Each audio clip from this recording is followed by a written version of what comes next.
Hello everyone, welcome to Box Office Receipts. I'm your host Tyler Callahan, and we got a good amount of news to go over this week. We got the summer box office continuing with If. We have other box office numbers, new movies in developments, new Netflix data dump, and other streaming updates. So let's start with the domestic top 5. The summer box office rolls on. With that, we have more releases. Opening in first place is If from Paramount with $33.7 million. In second place was Kingdom of the Planet of the Apes with $25.4 million for a total of $100.6 million. Third place was The Strangers Chapter 1, which opened to $11.8 million. Fourth place was The Fall Guy with another $8.3 million for a total of $62.8 million. And in fifth place was Challengers with $2.8 million for a total of $43.4 million. So If from Paramount is the family film starring Ryan Reynolds and is directed by John Krasinski. Basically, it kind of had a very meh opening. The issue here is that the budget for the film is reportedly around $110 million. So worldwide really needs to be making $275 million minimum to make a profit at the box office. Reviews are also meh, with around 50% on Rotten Tomatoes. The one thing it has going for it, though, is it got an A cinema score, so families that are going are enjoying the film.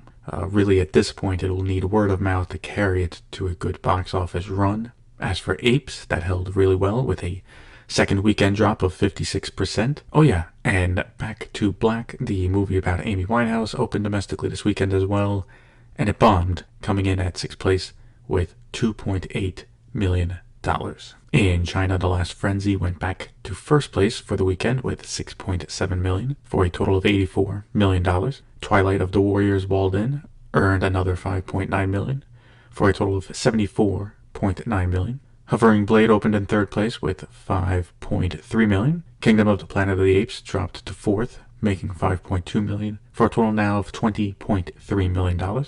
Fifth place was 18 by 2 Beyond Youthful Days, a romance film that opened on Sunday, earning $1.6 million. And The Fall Guy also opened this weekend in China, and it did poorly, coming in at 11th place, earning $727,000. Taking a look at the international box office, If earned $20 million for a worldwide total of $57.7 million. Kingdom of the Planet of the Apes earned another $40.6 million for a worldwide total of $236.9 million worldwide. The Garfield movie continues its international rollout, earning $10.3 million for an international total of $49 million.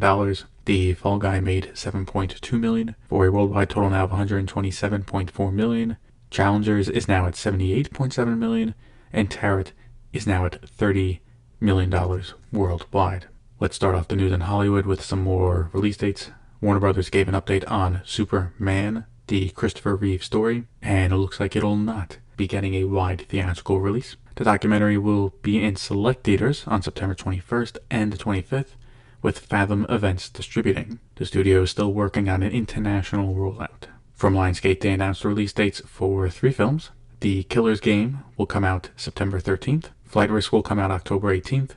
And for next year, Den of Thieves Pantera will come out January 10th. And Universal has set a date for a new upcoming film from Steven Spielberg, set to come out May 15th, 2026. All we know right now is that it'll be written by David Cope. Now let's take a look at the news from Cannes as more deals continue to get done, with Deadline breaking the news on a lot of these stories. A24 have bought the domestic rights to The Death of Robin Hood, starring Hugh Jackman and Jodie Comer. Netflix has bought the legal drama Monsanto, starring Glenn Powell, Anthony Mackie, and Laura Dern. Deadline reports the streamer spent around $34 million to buy it. Netflix also bought the domestic and UK rights to Emilia Perez. The musical/comedy film is directed by Jacques Audard and stars Carla Sofia Gasson, Zoe Saldana, Selena Gomez, and Edgar Ramirez. And Prime Video bought most of the international rights to Mongoose. The film is an action thriller starring Liam Neeson as he leads the police on a cross-country car chase. Production for that is set to begin in January. In a follow-up to another film that was at Cannes, Joel Edgerton has signed on to join The Entertainment System is Down. Production on the film is set to start early next year. In an update on Alec Baldwin, a New Mexico judge has ruled that he will stand trial for charges on involuntary manslaughter. The trial will start on July 9th. Sadly, there are a few deaths this week. Fred Roos has died at 89 years old. He was a producer who worked a lot with Francis Ford Coppola and was a co-producer on films including The Godfather Part 2 and Apocalypse Now, and he was also a producer for Coppola's upcoming film Megalopolis. Jan A.P. Kaczmarek has died at the age of 71 due to multiple system atrophy. He was a composer for films and TV shows. Most notably, he won an Oscar for his score for Finding Neverland, which came out back in 2004. Johnny Wachter died at the age of 37 after being shot and killed during a theft attempt. As of now, LAPD is saying that there were 3 suspects trying to steal a catalytic converter off of the actor's car, and they shot him when he tried to stop it. The actor was a TV actor who had guest roles on shows including Westworld, Animal Kingdom, and NCIS, among others. He was most known for his role in the ABC soap opera General Hospital. Al Rudy died at 94 after a brief illness. He was an Oscar-winning producer, producing both The Godfather and $1 Million Baby. He also co-created shows including Walker, Texas Ranger. Darryl Hickman died at the age of 92. He was an actor that appeared in films including The Grapes of Wrath, Leave Her to Heaven, and Untamed, among others. Richard M. Sherman died at the age of 95 from an age-related illness. He and his brother, Robert B. Sherman, worked on the music for a lot of Disney films back in the 60s and 70s. He also won 2 Oscars for his work on Mary Poppins. And Morgan Spurlock died at the age of 53 after a battle with cancer. He is most known for his documentary Super Size Me that came out back in 2004. Thoughts and prayers go out to their families during this time.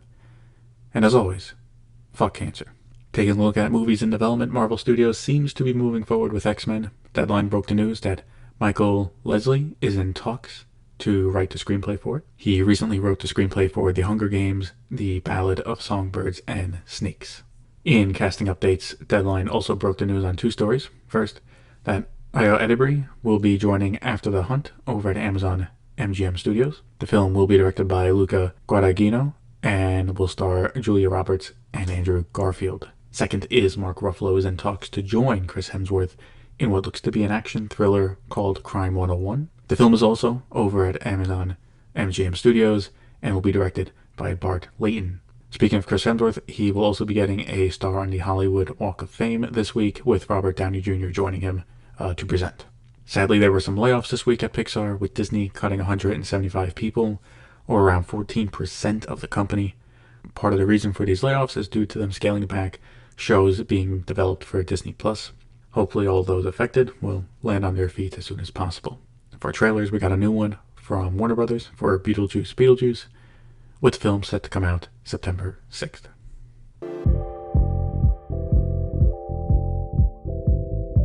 Now we switch over to VOD Premium. Let's start with Amazon. On the freebie side, they have canceled the comedy series Primo after 1 season. In exclusive from Variety, Prime Video is moving forward with the sequel series to Nurse Jackie. The original show was from Showtime, and last year it was reported that the sequel series was in the works at Showtime, as well with Lionsgate Television producing. Now the series has been moved over to Prime Video, with Eddie Falco set to come back and reprise her role as the title character. The Hollywood Reporter broke the news that Amazon MGM Studios have bought the worldwide rights to Brothers from Legendary Pictures. The action comedy, directed by Max Barbaco, stars Josh Brolin and Peter Dinklage. It'll have a limited release in theaters on October 11th, before going to Prime Video starting October 17th. From Comcast, we got some more details on the Stream Saver bundle. It'll be available starting next week for both Comcast broadband and Xfinity TV customers at $15 per month. As for what you get, that will include Peacock with ads, Netflix Basic with ads, and Apple TV Plus. Over at Disney Plus, Variety broke the news that Marvel Studios will indeed be moving forward with a series focused on Vision. There have been some rumors here and there about this happening, but it seems to be more official. Marvel Studios have hired Terry Matalas to be the showrunner. Paul Bentley will return to reprise his role as the character, and the expectation is that it will come out sometime in 2026. Also for Disney Plus and Hulu, a new trailer was released for the upcoming 3rd season of The Bear. It comes out June 27th. Sadly, there are more layoffs this week. as ITV starts to lay off staff. This is part of their cost-cutting measures, and up to 200 people could be let go. Hopefully, everyone affected will land on their feet quickly. In other news from the UK, the media bill has become law. There was a rush to get this passed before the dissolvement of Parliament ahead of the upcoming general election. We talked about this last year when it was being discussed, but the main things that would happen is that Channel 4 would be able to produce their own shows, and that streaming services would fall under Ofcom regulation. This means they will be monitored for harmful content. This won't happen all immediately, but over time. Over at Paramount, they have reached a new deal with Charter, and like with other deals for cable TV providers, this new deal does include streaming services. For Spectrum TV customers, Paramount's suite of cable channels will continue to be available, and the ad tiers of Paramount Plus Essential and BET Plus Essential will become available at no extra cost later in the year. Variety reports that the company is massively scaling back their partnership with CJ ENM, the South Korean entertainment company. Over in South Korea, Paramount Plus will be leaving the TVing streaming platform on June 19th, and in the US, a channel for content from CJ ENM that is on Pluto TV will be shutting down at some point in the future. As for the shows both companies are meant to produce together, they have so far released 3 of the 7, and the 4th, called Pyramid Game, is set to come out on May 30th. As for the remaining 3 shows, all that was said is that discussions are ongoing. I wonder if the financial issues and the turbulence that Paramount is going through right now played a part in the decision. For Warner Brothers Discovery, they have reached a deal with ESPN to sublicense a few college football playoff games over the next 5 years. For the next 2 years, TNT will get 2 first-round playoff games, and then starting in 2026, we'll get 2 quarterfinal games as well. As for the games, while they will be on TNT and I would assume Max, ESPN will be producing the games, but TNT Sports will be able to produce content around the games and have a say in how they are presented. So like, for example, during the actual game, the cameras and everything will be from ESPN, how it looks, the camera angles, yada yada yada. But if they, if TNT wants to do like a pre-game or post-game show about the game itself, they can go ahead and do so. This is a good move on Warner Brothers Discovery's part, since right now it's not confirmed, but it looks like they will lose the NBA. This would mean domestically for Max and TNT, the main sports they would have going forward is March Madness for college basketball, and some baseball games for MLB, right? And again, this is why they've been adding sports over the last few months. They have added the French Open. Now they're adding some college football matches. So they're definitely trying to build up a solid portfolio of sports content just in case. Which again, this is very much needed, especially if they want to start charging for BR Sports add-on, which has been free since it launched on Max, right? It's going to be a bit of a hard sell if it's like, hey guys, we're charging this now $10 per month, but then also after next year you don't get any NBA. It's like, okay, so then what are you giving instead? So they need to build up a portfolio. Speaking of Max, another Max show has been canceled, with Girls on the Bus ending after 1 season. DC Studios have hired Damon Lindelof and Chris Mundy to write for the upcoming Green Lantern show. And for the 2nd season of The Last of Us, Jeffrey Wright has signed on to reprise his role from the game as Isaac. To be honest, I'm surprised it took this long to announce it, but overall, I can't wait to watch it. HBO has ordered a new comedy series from Bill Lawrence and Matt Tarsis. It'll focus on an author's complicated relationship with his daughter and set on a college campus. Oh yeah, and Steve Carell will star in the series as well. And HBO has set a date for Industry's return. The upcoming 3rd season will premiere on August 11th, and also Kit Harington has joined the cast as well. In exclusive from Deadline, NBC Universal have signed a licensing deal with Begin. Begin is a new streaming service headquartered in UAE and has launched in Pakistan. The company mentioned in a statement that this is the first time content from NBC Universal will be legally available to watch in the country. As for what is included in the deal, well, it's shows and films including Ted, Kung Fu Panda 4, and Oppenheimer, among other titles. We got the Nielsen Top 10 for the week of April 22nd to the 28th. For the overall Top 10 chart, Fallout remained in first place with 1.5 billion minutes. Second place was Bluey with 1.3 billion minutes. And Grey's Anatomy came in third with 1.1 billion minutes.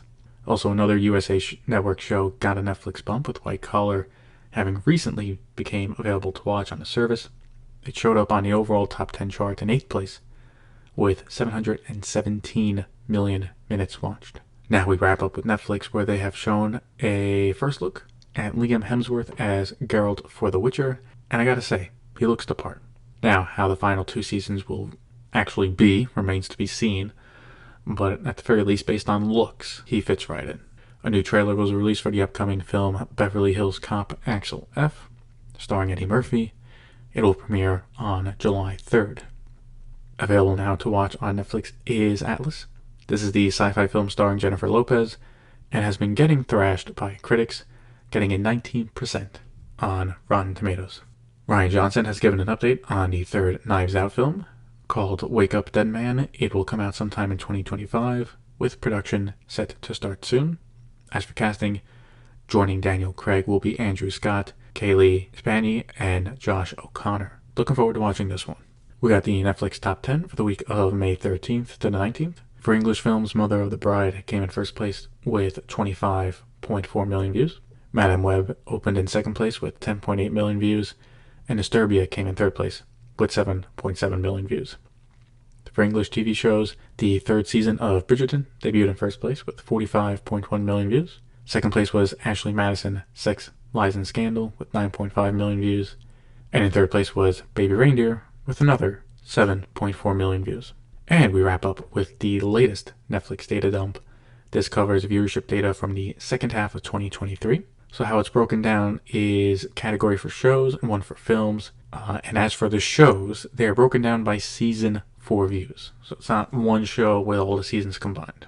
The most watched season for a show was One Piece with 71.6 million views.